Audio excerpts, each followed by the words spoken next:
Hey, welcome to my Just Chatting live streaming setup. In this video, I will walk you through my setup and tell you what parts I use to build it.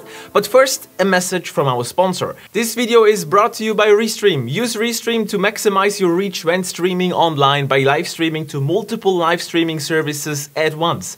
Use the link in the video description down below to get a special offer on Restream's premium plans.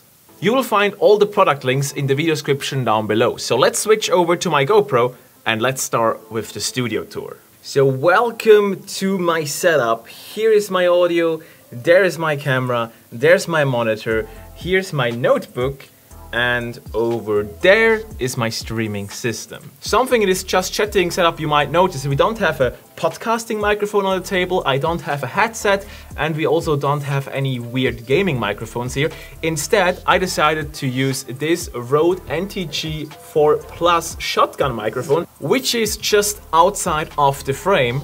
Then this microphone is attached to a boom pole, which then is attached to a light stand, which is, well, standing on the floor.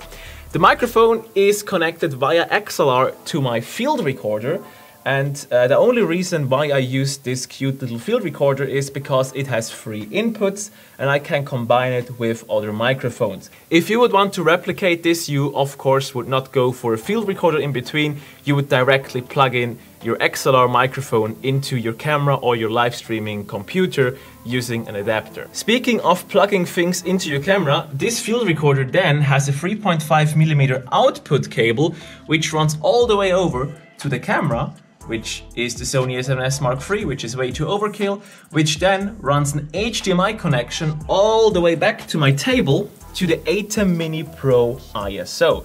So I get the audio from here to there, to the camera, to the ATEM Mini Pro. And on here, this is like the brain of the operation. From this device, I can switch my cameras, which are connected to it via HDMI. At the moment, there are only 2 sources connected. We have number 1, which is the camera, and we have number 4, which is my MacBook.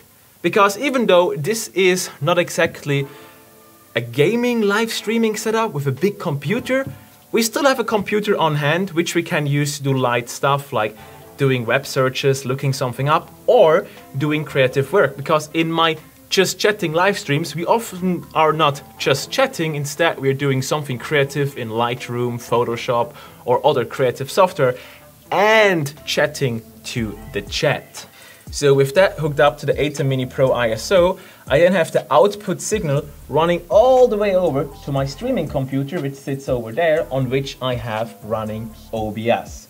And in there is an Elgato capture card, an HD60 Pro, which is recording the HDMI signal coming from this device. In this HDMI signal included is also audio, which, as we learned, is coming from here. So all I have to do with my computer, which is running OBS, is to have one capture card which can capture everything. So some of you might notice that this device would be capable of live streaming by itself.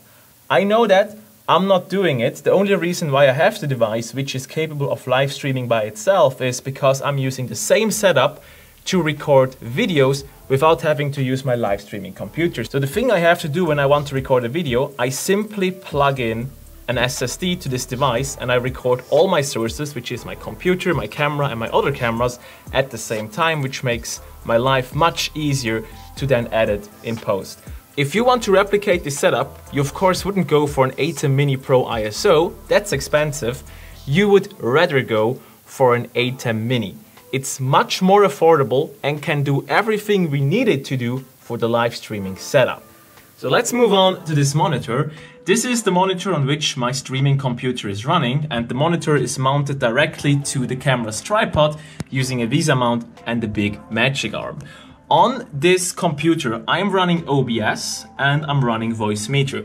Voicemeeter to have a little bit more control over my different audio sources, since on this device I also run Spotify for music, and OBS I run in order to be able to have a custom overlay with custom fields, just like last subscriber, last donation, donation goals, and of course the live chat, which of course is very important in a Just Chatting live stream. If you want to learn how I brought in the live chats from all those platforms, just like YouTube, Twitch, Facebook, Twitter and more into my live stream, make sure to check out the video up here in the info card because I did a video in which I explained this in depth. Speaking of videos to check out, up there in the info card now is also a video in which I in depth explain how I use my OBS, which we just saw, to live stream, to restream, to then use Restream to stream to YouTube, Twitch, Facebook, Twitter and all those other platforms. So if you want to maximize your reach online when live streaming,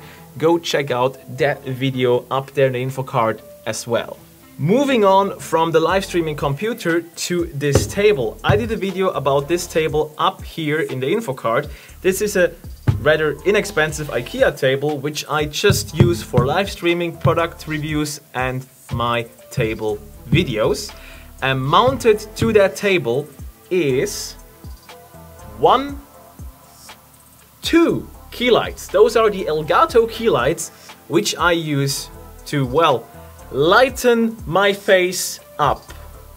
Yay! Those panels can be controlled either by smartphone or in my case by my computer. The only thing you need to do is you need to install the software and connect to the same Wi-Fi, which of course my Wi-Fi devices are all connected to the same network. Again, about them also up there in the info card, dedicated video. On this side we also have mounted a camera in the top down position, so if I ever have to do an unboxing or anything on the table, I can simply run an HDMI cable all the way down there to my ATEM Mini Pro ISO and then have a new input which I can use to directly live stream from here to you guys on the internet. Additionally, on my table I also got some of those super cheap, inexpensive fake IKEA plants which just sometimes look good, sometimes they don't. And as you might see here behind my notebook, there's actually a colored light which is a power tube by Nonlight, which is a full RGB light which you can set up however you want. And I just use that to get some lights onto the back of my notebook because it looks a little better than not having any lights, let's be honest. Speaking of lights, behind me I am using Philips Hue lights which just light up the room in the background a little bit so it looks a little bit more interesting than just having plain white walls. And that's pretty much all we have going on in this Just Chatting Live setup. Of course, on this side we have our product placement side on which you can place products, just like this wonderful Coaster Picks 2022 calendar, which is my latest endeavor in creating print goods. Alright, I hope this video helped you to give you some ideas and inspirations of how to build a YouTube live streaming studio without having a big focus on gaming. In case it did, please let me know by writing a comment or liking this video. Also, if you like this video, you might also enjoy one of the two videos which are here now on the end card. Let me know if you want to see more videos like this or if there is any topic you want to go more in depth about, and I will see you in one of those videos. So thanks for watching and goodbye, bye bye, bye!